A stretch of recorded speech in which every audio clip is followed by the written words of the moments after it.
Hi there, my name's Jessica. I'm 20 years old and I have hip dysplasia. I basically just wanted to make this video to kind of have a platform to share my experiences and my story, as well as to hear about other stories if anyone's even watching. Basically the first time I remember ever experiencing pain or more discomfort was I was about 8 years old, and I remember sitting in assembly and I just couldn't sit with my legs crossed, and we had to sit with our legs crossed, and it was so uncomfortable and it was actually sore to sit like that. But I just thought, I don't know, I was so young, I don't really remember. And it wasn't really painful for quite a while, it was just uncomfortable. And then when I was about 11, the pain had slowly got a little bit worse. Then when I was 11, I was doing horse riding, and I was limping a lot, and a lot of teachers noticed and my parents noticed, and I couldn't do sport, and I could do horse riding, but we thought maybe that was causing my pain, sitting on the saddle. Anyway, so a teacher recommended to my parents to take me to a chiropractor. So we went to a chiropractor and she did acupuncture and adjustments and everything for quite a while. Eventually she said there's not much else she can do for me, so she recommended a physio for us to see. So I went to see a physio and they gave me a lot of exercises to do, and worked with me for a little bit, but I was so young and I just wasn't enjoying being that kid that had to go to the physio and was lazy and didn't do sport, and I couldn't do the exercises at home. Like I could do them when I was with the physio, but I couldn't do them when I was at home. They were just a lot harder and it was painful, and it was, I mean, at 11 it was a bit boring, and my parents get so annoyed with me. Just do your exercises, you're gonna get better. And I couldn't do them, and my poor parents, they pushed me and they got really annoyed when I wasn't doing them, because they just wanted me to get better. And so I did the exercises when I could, kind of just to make them happy. And then it got better, and then it got worse again, and then I went to see a physio and it got better and worse again. And then I was in high school, I went to see a biokineticist, and I did a lot of work with her. I think I worked with her for about 5 or 6 years, and she was really good. She strengthened my muscles a lot, which, if you know about hip dysplasia,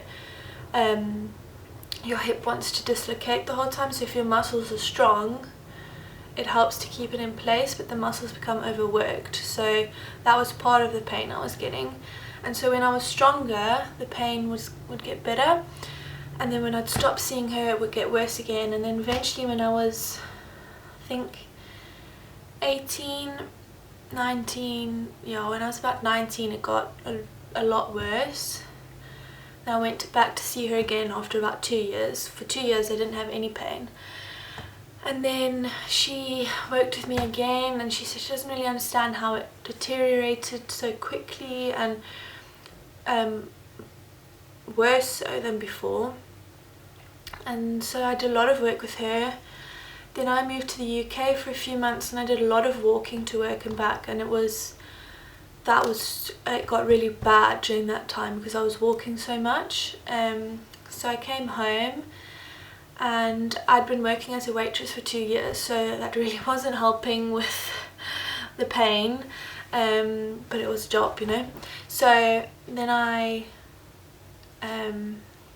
when I came back I went back to see her, and in December time the restaurant industry is very busy, and the pain was getting worse because I was working so much, but I just kind of ignored it, like, oh, I've had this for how long now, just whatever, go on with it. I have a very high pain threshold, so I just, you know, accept it and go on with the day. And then in December time, because I was working so much, the pain started to change. It was like a sharp pain, and before the pain was like a dull, always there pain, that, you know, walking for too long, it just like started almost cramping. But this was different. Like I could almost not step on my leg, on my right leg. It felt like something shooting up in my hip. It was so painful. It was like unbearable.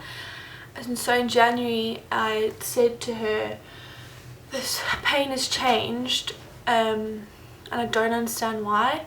And she said, just to be safe, let's send you for x-rays.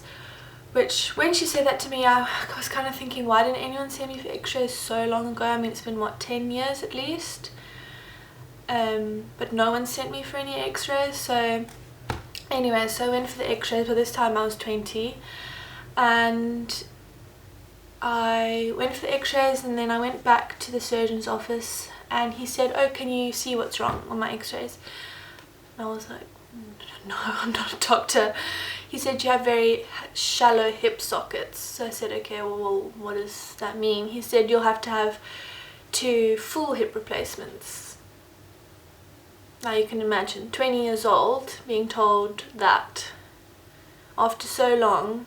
You think, oh, I finally have a problem. There's a problem there. I'm not crazy, I'm not lazy, I'm not incapable. I actually have, there's something wrong. And then to be told you have to have 2 hip replacements at the age of 20, I was just like, what a life, really. That's now. But then it didn't stop there. He then told me, you can't have a hip replacement. I won't do a hip replacement on you so young. You're too young to have one. It won't last. So come back to me when you're 40 or when you can't get out of bed. And at that point I was like, are you joking? Are you actually joking right now? You just told me there's something wrong, but there's nothing you can do about it, and you want me to come back when I can't walk? I don't want to live a life like that. That's a crap life. Anyway, so I went home and I told my mom, my stepdad, and my mom was a bit annoyed because, you know, that's not exactly what anyone wants to hear after seeing a doctor. I was a little bit crushed and defeated. I was like, well, what's the point of seeing the doctor now? There's no solutions. And so about a week later we went to see him, but before that I kind of was like, no, I'm not accepting that there's nothing I can do about it.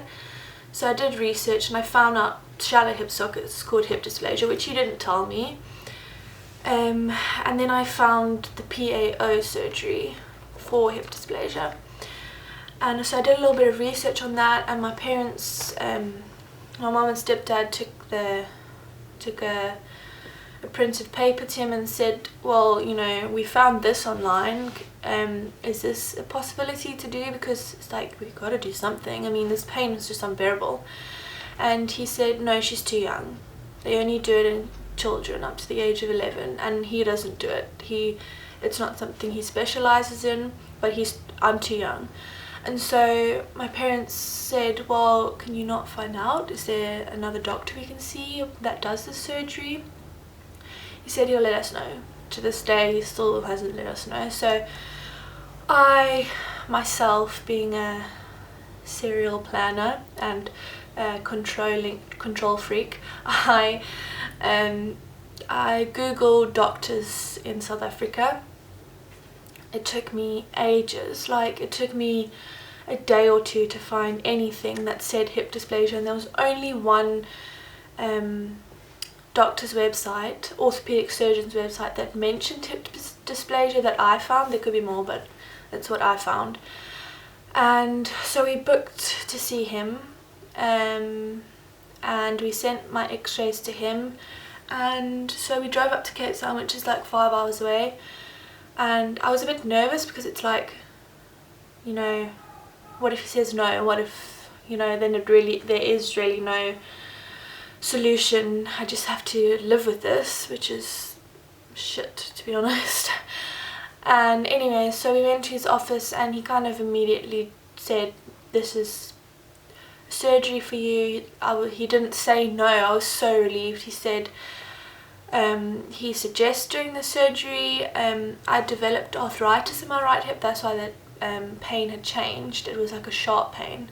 Well, cysts have developed which is arthritis, and I was like, I'm 20 and I have arthritis, that's quite something. But anyway, he said before it gets worse we should do the surgery as soon as possible. He almost didn't give me an option, which was great because I was just like, somebody help me. And so we booked the date, 3rd of April, for my surgery, which was about 4 months ago. And yeah, it was, when I walked out of there, it was just the most incredible feeling. Like finally after 10 years I have a solution, a problem and a solution to the situation, and someone willing to help me. And he was so nice and so friendly and so sure of himself and like excited about what he does. It's just so reassuring. And he told me that he does surgeries up to the age of 35. So I was, you know, like, really? This other doctor told us under the age of 11. But anyway, I've had it done now. It's been about 4 months.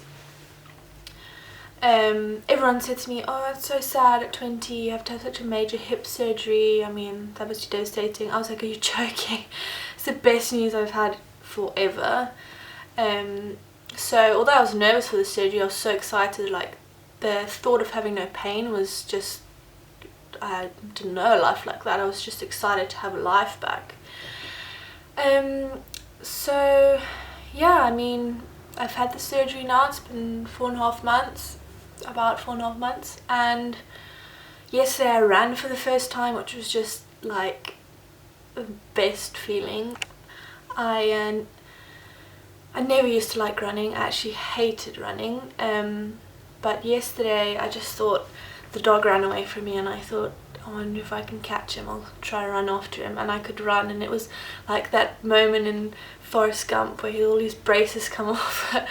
But it was such an incredible feeling. I couldn't run very far, but I did it.